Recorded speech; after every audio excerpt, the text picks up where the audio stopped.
በኦሮሚያ ክልል በምስራቅ ሸዋ አካባቢ ያለውን የክረምት ስንዴ እርሻ ማሳጨድና የበጋ ስንዴ ማስጀመር ፕሮግራም ነበር ዛሬ ነበረን።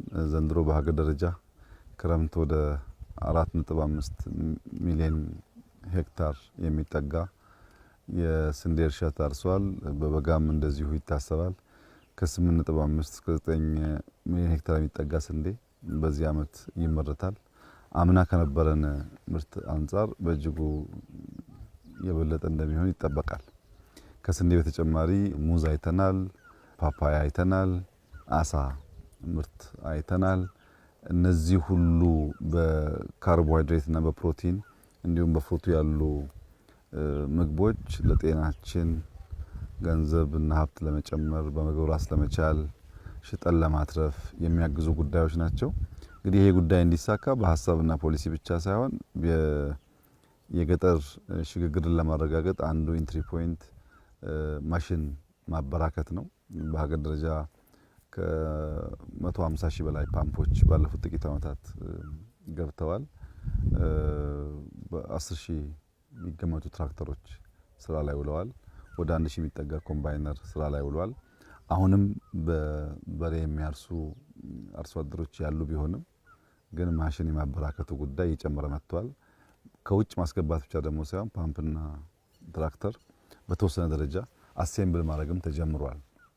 እና ማሽን ስንጠቀም ሰፋፊ ቦታ አሁን በጋ በበሬ ማረስ ይከብዳል፣ ደረቅ ስለሚሆን በትራክተር ሲሆን ሞር ይቀላል።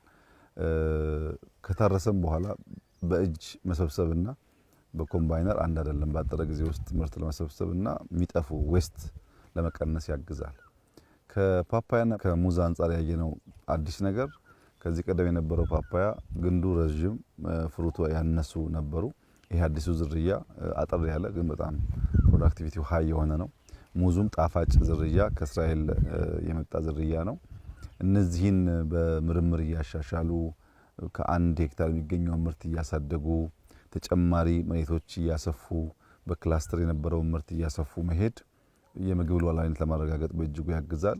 አሁን በገጠር የሚታየው እንቅስቃሴ ሰው በጓሮም በማሳውም ክረምትም በጋም እንቅስቃሴዎች አሉ። እነዚህ በጣም ጥሩ ናቸው። ይሄን እንቅስቃሴ ከማሳ ወደ ቤት መውሰድ ያስፈልጋል። አርሶ አደሮቻችን ብር እያገኙ ነው። ብርን በባንክ ማስቀመጥ ልምምድ እያደገ መጥቷል። ነገር ግን ቤታቸው አልተቀየሩም። ቤታቸው መቀየር አለበት። ለገጠር የሚገባ የቤት አይነት ዲዛይን ተሰርቷል። በገጠር ኮሪደር ውስጥ እንዳያችሁት አንድ ሰው ቤት ባዮጋዝ ያለው፣ ሽንት ቤት ያለው፣ የከብትና የሰው ቤት የተለያየ የሶላር ሲስተም ያለው አዲስ ጅማሮ አለና ይሄ መስፋት አለበት። ይሄን ፓፓያ የሸጠ ሰው ከተማ ብር ማስቀመጥ ከተማ ፎቅ መግዛት ብቻ ሳይሆን እዚህ ያለውን ጎጆ መቀየር የጎረቤት ቤት መቀየር ያስፈልጋልና በአርሶ አደሩ ህይወት ውስጥ መታየት አለበት። በልጆች ውስጥ መታየት አለበት። ቤት መብራት ካለ፣ ቴሌቪዥን ካለ፣ ባዮጋዝ ካለ፣ የእናቶች ድካም የሚቀንስ ከሆነ፣ ማሳ ከታረሰ ብዙ ከተማ መሄድ አስፈላጊ ላይሆን ይችላል። እዚህ ያለው አየሩም ያምራል፣ ማሳውም ያምራል። ችግሩ ምንድነው? ማሳ ላይ የምናየውን ነገር ቤት መውሰድ መቻል ላይ ነውና በተለይ ትላልቅ ምርት የሚያመርቱ አካባቢዎች በፍጥነት አርሶ አደሩ ወደዛ አይነት የኑሮ ዘይቤ እንዲሸጋገር ማገዝ ያስፈልጋል። አሁን በጣም ጥሩ ዘመን ነው። ግልጥ ያለ ፖሊሲ አለን። በቅርበት አመራር ለመስጠት ሁሉም ይተጋል፣ ይለፋል። የኤክስቴንሽን ሙያተኞች ከአርሶ አደር ጋር ይውላሉ። የወረዳ ዞን አመራሮች አንዱ የሚታዩት በዚህ ውጤት ነው የሚገመገሙት፣ እንደ ዋና ስራቸው ይወሰዳል። ይሄን እድል መጠቀም ያስፈልጋል። ከዚህ ቀደም ግብርናን በዚህ መንገድ ብንመራው ኖሮ አሁን የምናየው ውጤት ማየት እንችል ነበር። አሁን አምና የነበረው ምርትና ዘንድሮ የምንጠብቀው አይገናኝም። ከ8.5 ሚሊዮን ሄክታር በአቨሬጅ በ40 እንኳን ቢባዛ ምን ያክል ሊገኝ እንደሚችል መገመት ይቻላል። በ35ም ቢባዛ ምን ያክል ሊገኝ እንደሚችል መገመት ይቻላል። ከዛ በላይ እንደሚገኝ ይታወቃልና ምርታማነት እያደገ ሲሄድ ገበያ ያረጋጋል፣ ገቢ ይጨምራል፣ ከውጭ የምናስገባቸው ምግቦች ይቀንሳል፣ ወደ ውጭ መላክ አቅማችን ያሳድጋል። ዘርፈ ብዙ ጠቀሜታ ነው ያለው። እንግዲህ ኢትዮጵያ ትቀየራለች፣ ትበለጽጋለች። በሚቀጥሉት 10 ዓመታት አፍሪካ ላይ ያላት ቦታ ይስተካከላል ሲባል ዝም ብሎ ፍላጎት አይደለም። መሬት ላይ ያሉትን ስራዎች በማየት ጭምር ነው። በእርሻ ያለውን ስራ በደንብ እንደምታዩት ተስፋ የሚሰጥ ነገር ነው።